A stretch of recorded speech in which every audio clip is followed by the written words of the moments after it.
Hi, WhiskyJason here, whiskey from the viewpoint of an American tasting rare and exotic whiskeys, and today I'm in Sweden. Sweden also makes whiskey, Mackmyra, and this time I have a whiskey from Sweden with the names Skördetid. My Swedish is terrible. Skördetid means harvest time. 46.1% ABV, 60 euros over here. And the story behind this little tiny sample bottle is I ordered online on one of my Facebook groups 7 sample bottles from Bunnahabin. 7 different variations. And unfortunately over here in Germany in one of these little packages, only 6 fit in, and the 7th one needed an extra box and I had to pay extra package and postage for that. And he said, okay, good. I'll throw in a little mystery bottle. And so I tried it and I said, I don't know. It's almost like a Dingston, but more of a virgin oak. The wood really comes through, but that's not right. It's a little too fruity. He said, nope, it's not from Scotland.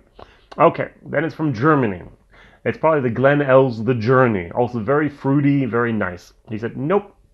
I was like, okay, good. What is it? He said, it's Mackmyra Skördetid. And the interesting thing is that this was finished in a Masi, that's the name of the vineyard, Costasera Amarone. That's a red wine. It was in a red wine cask, a 600-liter red wine cask for 6 months. And this particular very heavy red wine from Italy has the wonderful cherry plum type of taste. And over here in Germany, we have an interesting competition once a year. Julia Norni, she created this a few years ago. She actually goes to 6 different locations in Germany and allows as many people that want to come in and blind taste different whiskeys and then rate them just like the professionals do. And at the end, she calculates everything, and then this is called the C2C, Customer to Customer, Spirits Cup 2017, and this won a gold medal. So they were totally blind. They didn't know if it was Scotland or from Japan or from Germany or from America or wherever it was, and they tasted it blind, and this actually won a gold medal. Interesting. So what do I have first of all on my nose? I get a lot of different fruity aromas. So they use, first of all, first fill bourbon casks. They use first fill Oloroso sherry casks. And they put it in their mine, the Bodås mine in Sweden, down below underground, very constant temperatures, just like they do also in Japan and some places. And then they leave it in these little small different casks. Julia Nordini, sorry I've mispronounced your last name, started a few years ago this wonderful idea of something called a C2C Spirits Cup.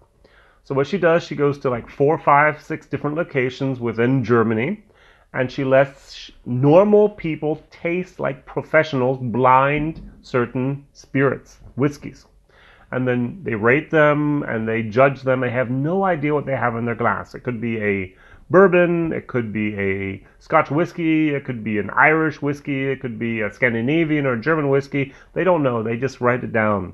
And so the very special thing about this is it's filled in, first of all, in first fill bourbon casks. Wood is very important, and also first fill Oloroso sherry casks.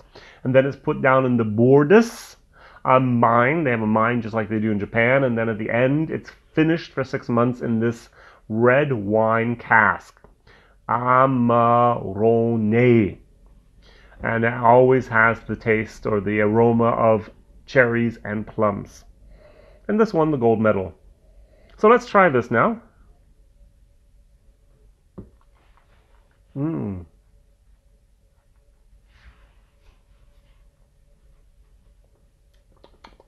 It's a very nice taste, but there's this underlying moment of wood, tannins, bitterness.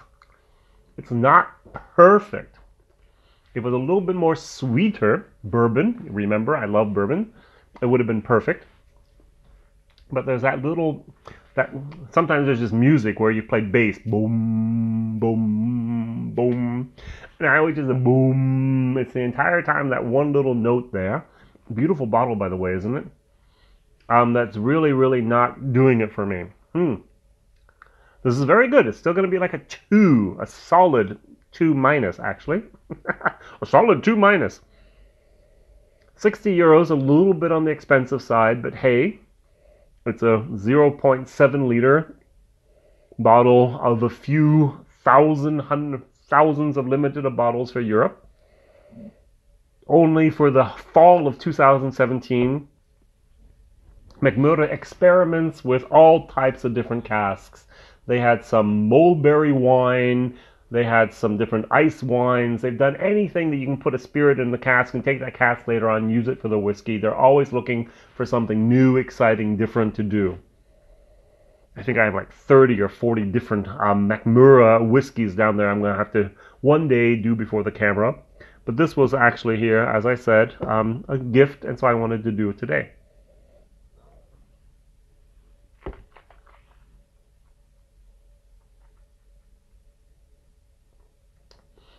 It comes in very, very nice, but that little bit of that wooden, it's like a sawdusty type of moment. Yeah.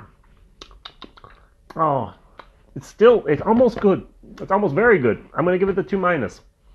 So 60 euros, $65, C minus. I know.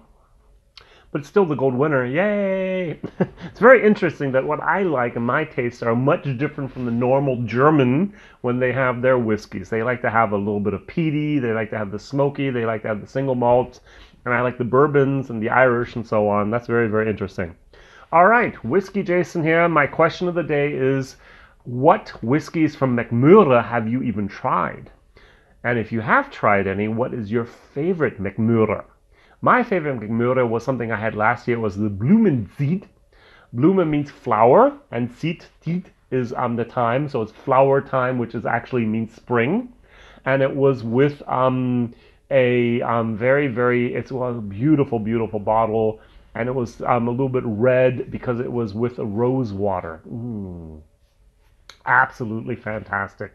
I bought the one bottle, it was like $45, and I came back about 6 months later, tried to buy the second bottle, and apparently they had a shortage because of limited edition, and the price had doubled up to $90, and I said, no thank you, it's not worth that. I did a bottle share, and unfortunately I did a bottle share, because that's one of the things I would have loved to have just for myself. All right, WhiskyJason here, whiskey from the viewpoint of American in Germany tasting rare and exotic whiskeys. If you Google the word Skördetid, you will not find anything online yet, at least at the moment, at the beginning of 2018, about a whiskey rare and exotic.